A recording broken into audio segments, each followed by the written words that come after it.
Okay, Darth Wiz coming at you with more craptastic reviews, but there's nothing craptastic about this beautiful item. I would honestly say this is some of the best that Hasbro ever did as far as packaging. To harken right back to the original Kenner releases back in 78, 79 when they started coming out with these 3 packs. This is just phenomenal. Now, if you get these in not a retro, it would be good if they did these in retro, but then they would kind of put that crappy outlining stuff, which isn't that bad. I mean, like we beat on it, but obviously the Kenner or the retro figures, they haven't exactly been up to snuff compared to the originals. But that's another Stan Solo / Hasbro direction that they should be going with. Stan Solo, Chris Smith, who makes the figures, just phenomenal. I know there's a few other guys out there as well, but that's just the one that always pops in my mind. Anyways, so if they did them in a retro collection, that would be awesome, so you could get these. But the next best thing, or the continuation of a better thing for some of the later 80s guys, is when you grew up with it, and the technology obviously in 77, 78 wasn't that good, but as time went on, the figures kept improving, and this is voila, this is what stuff that we used to dream about. Shout out to my buddy Scotty Hawk, a secret legend out there with a massive collection.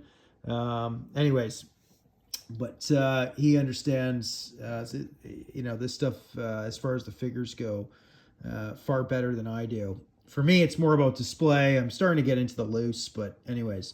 But here it is. And when did they produce this? So it's 2011 they came out with this beauty. This one is actually unpunched. It's in, there it is, Star Wars action figure, the set. They called it an Android set. Obviously, Chewbacca wasn't an android, but back in 78 or whenever this originally came out, I forget what year it was released. They were just trying to pump the stuff out, but officially it's not an Android set because you got Chewbacca in there, so they needed another Android if they were going to adhere to the actual name of what they labeled this as. But nonetheless, beautiful. I guess you could say maybe they didn't know that Chewbacca was not an android. Could have been, though. Never know. Could have been like a Terminator, pretending to be an organic life form. Anyways, I don't know what the thinking was in 1978, and I doubt anybody else knows for sure, except they had to pump this stuff out. Anyways, it's a beautiful set, and I'm not sure. I have to look through my my Read 5 book.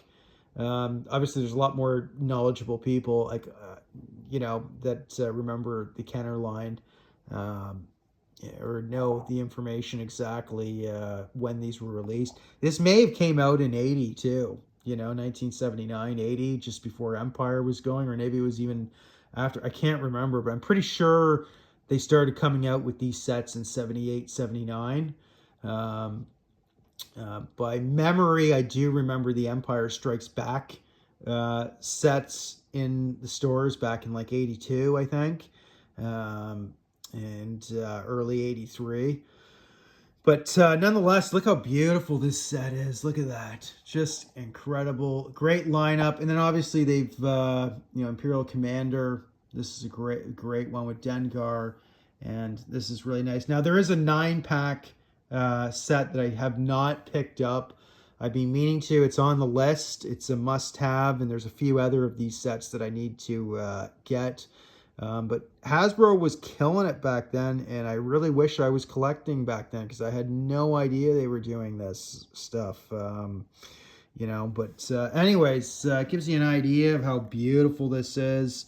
This really meant shout out to Power Droid and shout out to John Rollo, action figure grader, because he was always pumping Power Droid.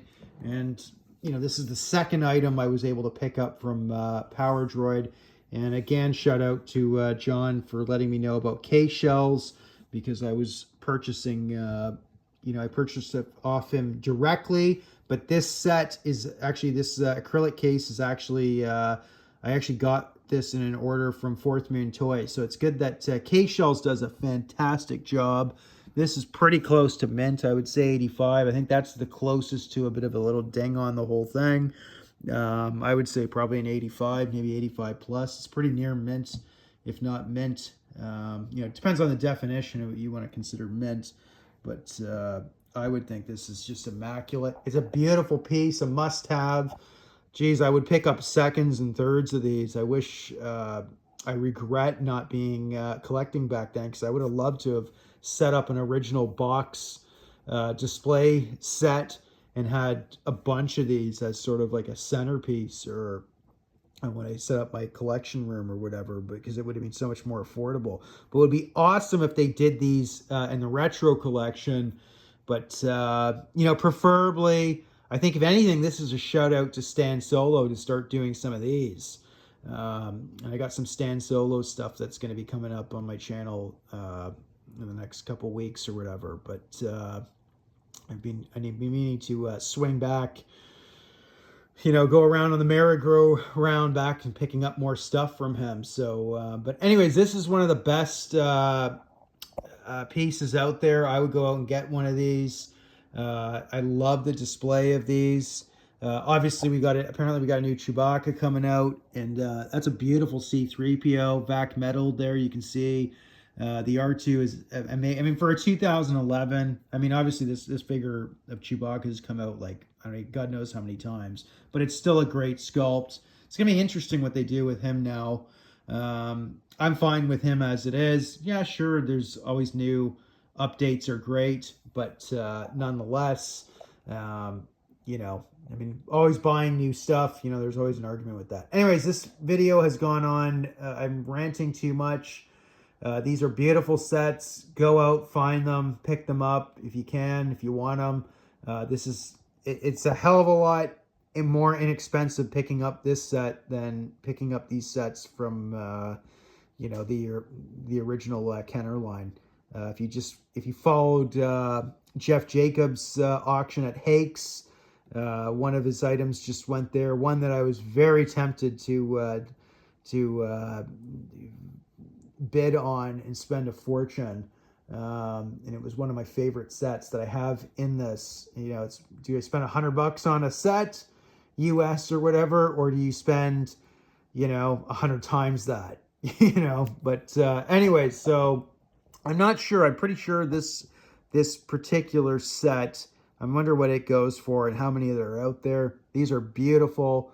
It'd be awesome. It would be so spectacular if Stan Solo starts doing these. You know, that would be incredible. You know, it'd be really nice if Stan Solo could actually just do the whole 96 and then, you know, keep doing all the variants, and on the back of his card backs, expand them, you know what I mean, as if the line was continuing. Preferably, Hasbro would just step out and then, you know, charge a licensing fee maybe to him and just get him to do them all, because he seems to, he's making them the way that they should, you know, and maybe there's a few other companies that could tag along, and that would be an awesome idea. But nonetheless, there it is. Darth Wiz, go out and get these gems.